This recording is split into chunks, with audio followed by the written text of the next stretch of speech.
Hello everyone, কাঁচা লঙ্কার official YouTube চ্যানেলে সবাইকে জানাচ্ছি এটা ওয়ার্ম ওয়েলকাম। বছরের প্রথম রেসিপিটা শুরু হয়েছিল কড়াইশুঁটির কচুরি দিয়ে। আর কড়াইশুঁটির কচুরির সাথে যে রেসিপিটা না হলেই নয় সেটা হলো নারকোল দিয়ে ছোলার ডাল। নারকোল দিয়ে ছোলার ডাল কিন্তু শুধুমাত্র কড়াইশুঁটির কচুরি না, লুচি, পরোটা বা সিম্পল হাত রুটির সাথেও খেতে ভীষণ ভালো লাগে। আজকে আমি কাঁচা লঙ্কা রান্নাঘরে কড়াইশুঁটির কচুরির সাথে বানাবো নারকোল দিয়ে ছোলার ডাল। কড়াইশুঁটির কচুরির রেসিপি তো আমরা অলরেডি শেয়ার করেছি, চলুন আজকে শেয়ার করে নিই নারকোল দিয়ে ছোলার ডালের রেসিপি। তাহলে চলুন আমার সাথে কাঁচা লঙ্কা রান্নাঘরে আর দেখে নিই প্রথমেই আমাদের কি কি উপকরণ লাগছে। নারকোল দিয়ে ছোলার ডাল বানানোর জন্য প্রথমে যেটা নিয়েছি সেটা হলো 2 কাপ ছোলার ডাল। ছোলার ডাল ভালো করে জলে ধুয়ে নিয়ে আমি ভিজিয়ে রেখেছি জলে 2 ঘন্টা মতো। ছোলার ডাল রান্না করার আগে অন্তত পক্ষে ঘন্টা 2 জলে ভিজিয়ে রাখতে হবে, তাতে যখন আমরা ডালটা সেদ্ধ করব তখন এটা প্রপারলি সেদ্ধ হতে সাহায্য করবে। এরপর আমি ছোট ছোট করে কেটে নারকোল নিয়েছি 2 টিস্পুন মতো আদা বাটা, পরিমাণ মতন কাজু বাদাম আর পরিমাণ মতন কিশমিশ নিয়েছি। এবার আমি কিছু গোটা গরম মশলা নিয়েছি, যেমন দারচিনি, লবঙ্গ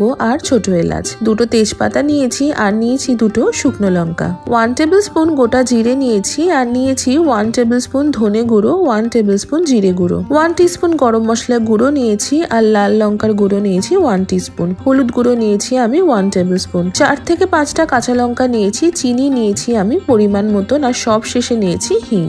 ছোলার ডাল রান্না করা বা যে কোনো ডাল রান্না করার প্রথম স্টেপ হলো ডালটা সেদ্ধ করে নেওয়া। তার জন্য আমি প্রথমেই একটা প্রেসার কুকারে 1/2 লিটার মতন জল ফুটতে বসিয়ে দিয়েছিলাম। জল ফুটে আসলেই তাতে সামান্য পরিমাণ নুন দিলাম আর দিলাম সামান্য পরিমাণ হলুদ গুঁড়ো।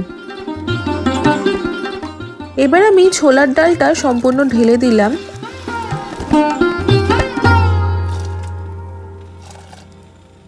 প্রেসার কুকারের লিডটা দিয়ে আমি 2টো হুইসেল বা 2টো সিটি পড়া পর্যন্ত আমি ডালটা সেদ্ধ করে নেব।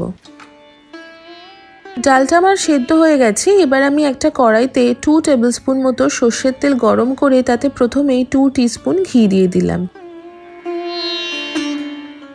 তেল আর ঘি গরম হয়ে গেলেই তাতে প্রথমে আমি হিং ফোড়ন দেব,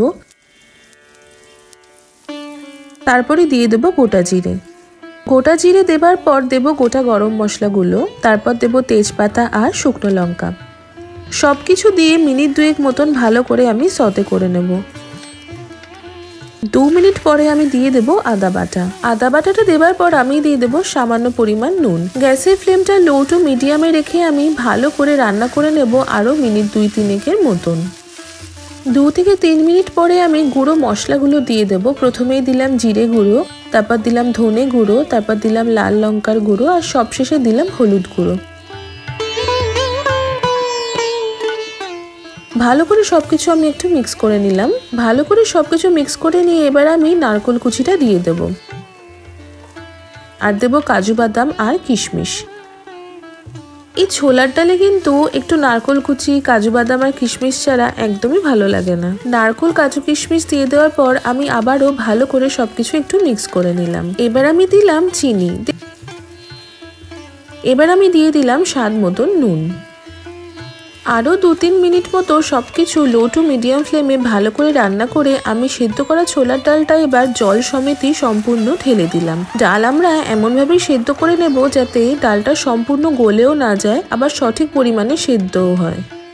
ডালটা ঢেলে দেওয়ার পর গ্যাসের ফ্লেমটা আমি হাই করে ডালটা 5 থেকে 10 মিনিট মতো ফুটিয়ে নেব। ডাল ফোটার মাঝেই আমি 4 থেকে 5টা চেরা কাঁচা লঙ্কা দিয়ে দিলাম। এতে কিন্তু বিশেষ ঝাল হবে না, তবে সুন্দর একটা কাঁচা লঙ্কার ফ্লেভার আসবে। এবার আমি দিয়ে দিলাম গরম মশলার গুঁড়ো আর গরম মশলার গুঁড়োটা দিয়ে একটা ফাইনাল মিক্স করে নিলাম। নারকোল দিয়ে ছোলার ডাল কিন্তু একদম রেডি হয়ে গেছে। গ্যাসের ফ্লেমটা আমি অফ করে দিলাম। গ্যাসের ফ্লেমটা অফ করে দিয়ে উপর থেকে সামান্য পরিমাণ গরম মশলার গুঁড়ো আর ঘি ছড়িয়ে দিলাম।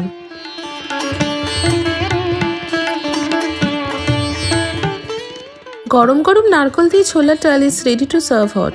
আমি সার্ভ করছি ছোলার ডাল, ওপরে দিয়ে দিলাম সামান্য আর একটু নারকোল। কড়াইশুঁটির কচুরি, লুচি বা পরোটা যে কোনো কিছুর সাথেই সার্ভ করুন গরম গরম নারকোল দিয়ে ছোলার ডাল। আমাদের চ্যানেলে কিন্তু লুচির সাথে সাদা আলু চচ্চড়ি রেসিপিও আপলোড করা আছে। লুচির সাথেও সার্ভ করতে পারেন, আবার পরোটার সাথেও সার্ভ করতে পারেন, বা প্রথমেই যেটা বললাম রুটির সাথেও কিন্তু সার্ভ করতে পারেন নারকোল দিয়ে ছোলার ডাল। আমাদের আজকের এই নারকোল দিয়ে ছোলা ডালের রেসিপিটা আপনাদের কেমন লাগলো সেটা কিন্তু কমেন্ট সেকশনে অবশ্যই জানাবেন। যদি আপনাদের আজকের এই রেসিপিটা ভালো লাগে তাহলে আমাদের চ্যানেলটা সাবস্ক্রাইব করবেন, এই ভিডিওটা সকলের সাথে শেয়ার করবেন।